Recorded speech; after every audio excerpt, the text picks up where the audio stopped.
ఈ రోజు భారతదేశంలోనే హాట్ టాపిక్ గా ఉండింది డీలిమిటేషన్. ఈ డీలిమిటేషన్ ఏదైతే బీజేపీ ప్రభుత్వం చేయాలనుకుంటుందో, డీలిమిటేషన్, త్రిభాషా విధానం ఇవి ఏవైతే ఒక రాష్ట్రాల మీద రుద్దాలనుకుంటుందో దానికి ఆపోజిట్ గానే దక్షిణాది రాష్ట్రాలన్నీ కలిసి పోరాడుతున్నాయి. అయితే దీనికి ఇనిషియేట్ తీసుకున్నది తమిళనాడు ముఖ్యమంత్రి స్టాలిన్. ఇదంతా మన అందరికీ తెలుసు. అయితే ఈరోజు ఫెయిర్ డీలిమిటేషన్ అని చెప్పి చెన్నైలో ఒక కార్యక్రమాన్ని అయితే నిర్వహిస్తున్నారు. దీనికి మన తెలంగాణ నుంచి కానీ లేకపోతే కర్ణాటక, కేరళ ఈ రాష్ట్రాల నుంచి పార్టీల ముఖ్య నేతలు, ఆ రాష్ట్రాల సీఎంలు కూడా అందరూ హాజరవడం జరిగింది. దాదాపు 24 మంది నేతలు దీనికి హాజరవడం అయితే జరిగింది. అయితే ఈ క్రమంలో ఈరోజు స్టాలిన్ ఆ ప్రోగ్రామ్ లో ఏం మాట్లాడారు అంటే, అన్ని రకాల ప్రజలు, అన్ని ప్రాంతాల ప్రజలు కలిసి పోరాడడం వల్లనే మనకి ఈరోజు దేశం ఏర్పడింది. అలాంటి టైంలో దేశం ప్రజల గురించో లేకపోతే దక్షిణ రాష్ట్ర ప్రజల గురించో మనం ఏదైతే భారతీయ సమైక్య ఏదో దాని గురించి మనం పోరాడుతున్న ఈ రోజైతే చరిత్రలోనే ఒక ముఖ్యమైన రోజుగా మిగిలిపోనుందని ఆయన అన్నారు. అంతేకాదు, ఎప్పుడైనా ఒక రాష్ట్రాల మీద వేరే వాళ్ళు వచ్చి గనక అక్కడ నిర్ణయాలు తీసుకుంటే అక్కడి ప్రజలు ఉనికి లేకుండా కూడా పోతుందన్నారు. ఇది డీలిమిటేషన్ ప్రక్రియ ఏదైతే ఉందో ఇంతకు ముందు కూడా జరిగింది. ఇప్పుడు మనం ఏదైతే ఫాలో అవుతున్నామో దాన్ని ఇలా లోక్సభలోని ఎంపీ సీట్లను పెంచకుండానే చేశారు. సో అలాంటిది ఏమన్నా చెయ్యాలి, దానికోసం రాజకీయ న్యాయ నిపుణులతో కలిసిన ఒక కమిటీని ఫామ్ చేయాలి అని కూడా స్టాలిన్ అన్నారు. అయితే దీనికి ఈ కార్యక్రమానికి మన తెలంగాణ రాష్ట్ర ముఖ్యమంత్రి రేవంత్ రెడ్డి వెళ్ళడం కూడా జరిగింది. ఆయన ఏమన్నారంటే, ఎలా చేస్తారు, ఇది న్యాయబద్ధంగా లేదు, డీలిమిటేషన్ అనేది న్యాయబద్ధంగా లేదు అని కూడా రేవంత్ రెడ్డి అన్నారు. మనం ఇక్కడ మనకి ఆర్థికాభివృద్ధి కానీ, జీడిపి కానీ, లేకపోతే ఉద్యోగ కల్పన కానీ దక్షిణాది రాష్ట్రాల్లో ఎక్కువగా ఉంటుంది. సో మన దగ్గర నుంచి కేంద్రానికి వెళ్ళే పన్నులు ఎక్కువ. మనం ₹1 పన్ను కనుక కేంద్ర ప్రభుత్వానికి కడుతూ ఉంటే అందులో మనకి తిరిగి 42 పైసల రూపంలో మాత్రమే మనకి వెనక్కి వస్తుంది.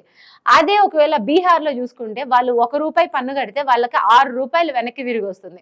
అదే యూపీలో చూసుకుంటే వాళ్ళు ₹1 పన్ను కడితే ₹2.03 వెనక్కి వస్తుంది. అంటే ఎక్కడ చూసినా వాళ్ళు కట్టే పన్ను కంటే వాళ్ళకి వెనక్కి తిరిగి వచ్చేది డబల్ గా కానీ, త్రిబుల్ గా కానీ అంత ఎక్కువ రూపంలో ఉంది.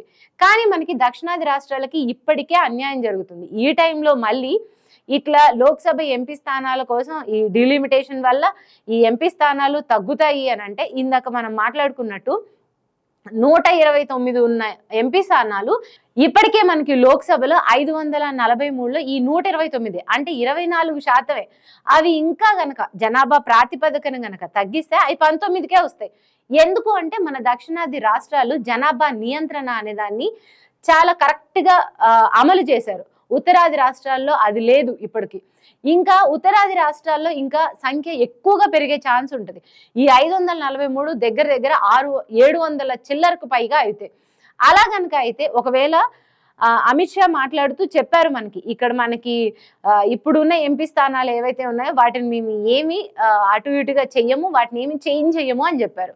కాకపోతే అక్కడ ఉత్తరాది రాష్ట్రాల్లో కనుక డీలిమిటేషన్ ప్రకారంగా అంటే జనాభా ప్రాతిపదికన ప్రకారంగా చూసుకుంటే అక్కడ పెరిగితే ఏంటి, ఇప్పుడు ఇక్కడ ఉన్నది ఇంతే ఉంటుంది కానీ అక్కడ పెరిగితే దాంతో కంపేర్ చేసుకుంటే ఆబ్వియస్ గా ఇక్కడ తగ్గిద్ది కదా. 700 చిల్లర వస్తాయంటే మనం 19 కాదు ఇంకా మనం 15 కూడా వచ్చే ఛాన్స్ ఉంటుంది.